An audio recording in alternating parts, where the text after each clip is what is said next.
ఇప్పుడు జగన్మోహన్ రెడ్డి గారి మాటలకి విలువ లేకుండా ఈరోజు ఆంధ్రప్రదేశ్ రాష్ట్రంలో, ఎందుకంటే ఆ రోజు ప్రతిపక్షాల్లో ఉన్నప్పుడు నేను రాజధానిని ఆహ్వానిస్తున్నాను, అమరావతిని ఆహ్వానిస్తున్నాను, రాజధాని 30,000 ఎకరాల పైబడి ఉండాలని చెప్పింది జగన్మోహన్ రెడ్డి ఆ రోజు అసెంబ్లీలో.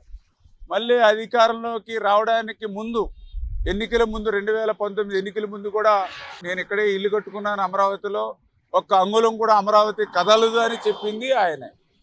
మరి ఎన్నికలు అయిన తర్వాత 151 సీట్లు ఇచ్చిన తర్వాత ఆయన మాట తప్పి మడమ తిప్పి అమరావతి కాదు 3 ముక్కలు అన్నాడు. ఓకే, పోనీ మీరు 3 ముక్కలు అన్నారు. మీరు 3 ముక్కల్లో ఎక్కడైనా ఒక ఇటుక ముక్క పెట్టారా?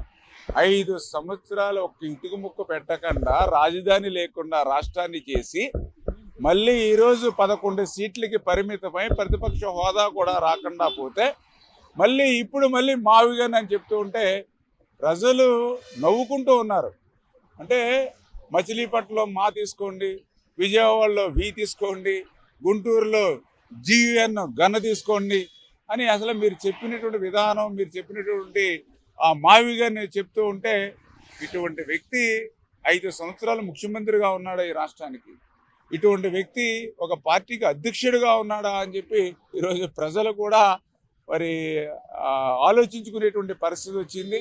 అంటే ఇటువంటి తొగ్గులకు ఆలోచనలు అనేవి ఈ ప్రపంచంలో ఒక్క జగన్మోహన్ రెడ్డికి మాత్రమే వస్తాయి. అంచేత ఇటువంటి జగన్మోహన్ రెడ్డి చెప్పేటువంటి మాటలన్నింటినీ కూడా ఒక జోక్ మాదిరిగానే తీసుకుంటున్నారు తప్ప ప్రజలు ఎక్కడ కూడా దాన్ని సీరియస్గాను పరిగణించినటువంటి పరిస్థితి మనందరం కూడా చూస్తూ ఉన్నాం. రేపటి భవిష్యత్తులో ఇలాంటి ఆలోచనలతోటే నువ్వు పోతే, నువ్వు ప్రజలు బుద్ధి చెప్పినా కూడా నువ్వు మారకపోతే రేపు భవిష్యత్తులో ఆ 11 సీట్లు కాదు కదా, ఆంధ్రప్రదేశ్ రాష్ట్రంలోనే వైఎస్ఆర్సీపీ పార్టీ కనుమరుగయ్యేటువంటి పరిస్థితి. ఇప్పటికే నీ పార్టీ విధానాలు చూసి, నీ సిద్ధాంతాలు చూసి ప్రజలు భయపడుతూ ఉన్నారు. రేపు మళ్ళీ అధికారంలోకి వస్తే ఇంతకంటే ఎక్కువ అభివృద్ధి చేస్తాం, ఇంతకంటే ఎక్కువ సంక్షేమాన్ని అందజేస్తామని ఎవరైనా చెప్తారు. కానీ నువ్వేం చెప్తూ ఉన్నావు? రేపు అధికారంలోకి వస్తే రప్ప అంటూ ఉన్నావు. రేపు అధికారంలోకి వస్తే గంగమ్మ జాతరలో పొట్టేళ్లను నరికినట్టుగా నరుకుతానంటూ ఉన్నావు. మరి ఇప్పుడే నువ్వు గొడ్డళ్లతో మరి మోటార్ సైకిల్ మీద వీరాంగం చేస్తూ ఉన్నారు నీ నాయకులు, నీ కార్యకర్తలు. ఆ గొడ్డళ్ళని నడి వీధుల్లో తిప్పుతూ ప్రజల్ని భయభ్రాంతులు చేస్తూ ఉన్నారు.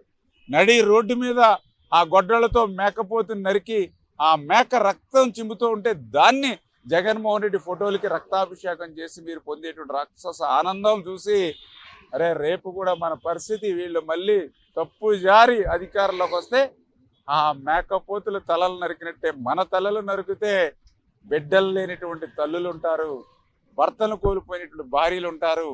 అటువంటి రాష్ట్రం మనకి అవసరం లేదు అని అంటే, అటువంటి సిద్ధాంతాలు ఉన్నటువంటి గొడ్డల పార్టీ కూడా మనకు అవసరం లేదు అని చెప్పి ఈరోజు ప్రజలందరూ కూడా గాఢంగా ఉన్నటువంటి పరిస్థితి.